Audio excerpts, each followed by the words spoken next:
अरे भैया बवाल हो गया। ईरान के विदेश मंत्री ने एक सवाल पर जवाब ये दिया। सवाल ये था कि परमाणु हथियार पर आप अब क्या कह रहे हैं। तो ईरान के विदेश मंत्री सैयद अब्बास अराक्ची ने कहा कि देखिए फतवा था और ये हमारे आलिम दीन का, हमारे आयतुल्ला का फतवा था, खामनाई साहब का।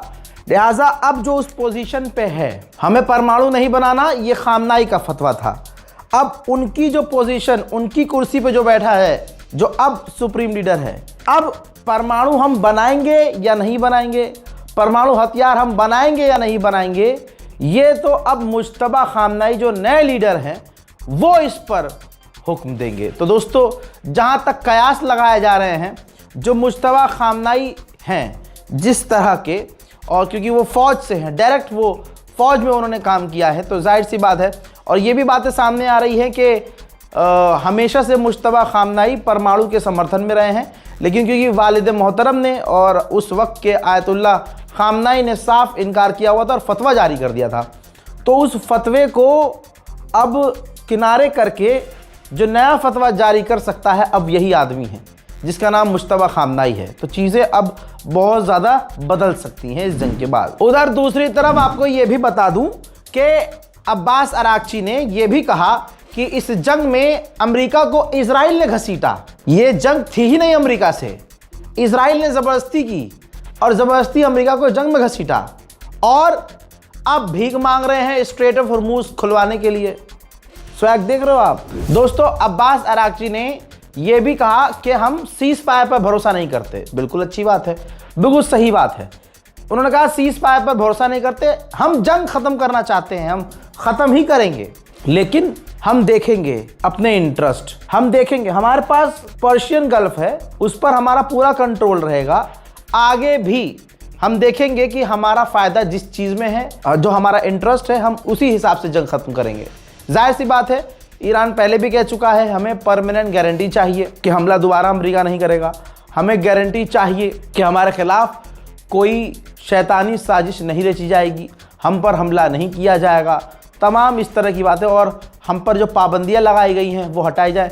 बल्कि कहना ये चाह रहा हूं मैं कि ईरान को तो सीज फायर करना ही नहीं चाहिए और साफ कहना चाहिए कि जंग जब रुकेगी जब आप हमारी सारी शर्तें मानोगे। जिस बात को लेकर मैं आपको शुरू से समझा रहा हूं, अल्हम्दुलिल्लाह वो बात अब्बास अराक्ची के मुंह पर आ गई है। एक और रजाग्राफी आपके इस भाई की बात सही साबित हुई है।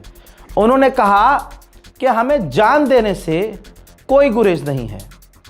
समझ रहे हो जो मैं कह रहा हूं शुरू से, कि ईरान का बच्चा बच्चा भी अपनी गर्दन पर तलवार खा लेगा, अपने सर पर मिसाइल आती हुई देखकर ना ऐसे हाथ फैला देगा, लेकिन अमेरिका और इजराइल के आगे नहीं झुकेगा। जिनके बाप दादा डोनाल्ड ट्रंप की एक कॉल पर पैखाना कर देते हैं पैंट में, उनकी नस्ल की बात तो यहां करिए ही मत। उनकी तो अब उनका जिक्र ही छोड़ दो भाई। जो गुखोर पैखाना खोर हैं और जिनका बाप ट्रंप की एक कॉल से डील कर लेता है, उस पर तो बात ही मत करो। कहां ईरान और कहां ये सुअर। दोस्तों, ईरान को एक बड़ी कामयाबी ये मिली है कि ईरान ने कई सारे लोगों को गिरफ्तार किया है। ईरान के अंदर ही हथियारों के साथ, विस्फोटक के साथ और एडवांस विदेशी हथियारों के साथ, जो मूसाद के लिए और विदेशी एजेंसियों के लिए काम कर रहे थे, ईरान में आतंक फैलाने के लिए। दोस्तों, इस जंग में इजराइल एआई का भरपूर इस्तेमाल कर रहा है। कभी वो नेतन्याहू का एआई वाला वीडियो शेयर करता है। जाहिर सी बात है, दुनिया की टॉप एडवांस हमारे पास जो एआई है, जो हिंदुस्तान में आया है, हिंदुस्तान में तो चीजें वैसे भी 10 साल बाद आती हैं, जो यहाँ एआई अब आया है, वहां दूसरे देशों में, बड़े देशों में, एडवांस देशों में 5 साल 6 साल पहले से एआई है।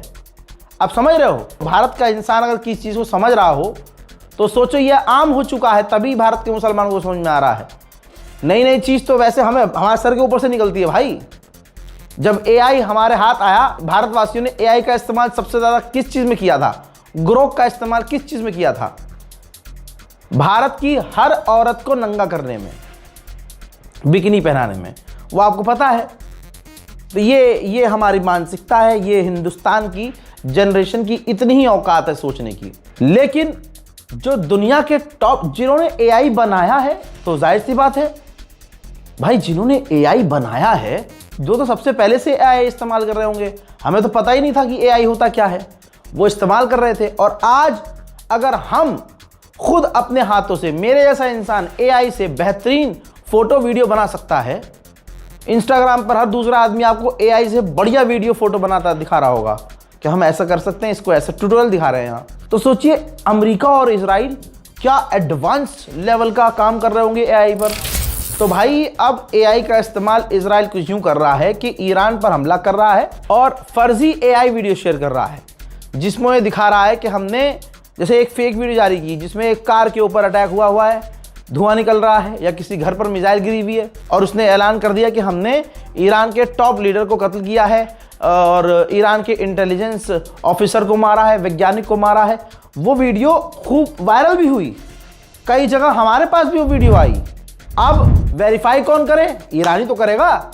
ईरान ने क्लेरिफाई किया है कि भाई इजराइल एआई का इस्तेमाल कर रहा है। ईरान कह रहा है कि हम पर इल्जाम लगाया डोनाल्ड ट्रंप ने कि हम एआई इस्तेमाल कर रहे हैं, हम नहीं कर रहे हैं, इजराइल कर रहा है, लोगों को डराने के लिए, हमारे लोगों के बीच भय पैदा करने के लिए। उधर इजराइल ने कहा है कि हमने ईरान के कमांड सेंटर और मिसाइल साइट्स को हिट किया है। वही खबर आ रही है नेटो से जुड़ी हुई, नेटो और भारी मात्रा में तुर्की के अंदर डिफेंस सिस्टम तैनात करने की तैयारी में है। ऑस्ट्रेलिया का भी मिलिट्री बेस है भाई साहब यूएई में। पूरी दुनिया का ऐसा लग रहा है इसने ही पाल रखा है, मतलब खुद की औकात नहीं है, यूएई की इतनी औकात नहीं है कि अपने दम पर अपने आप को बचा सके।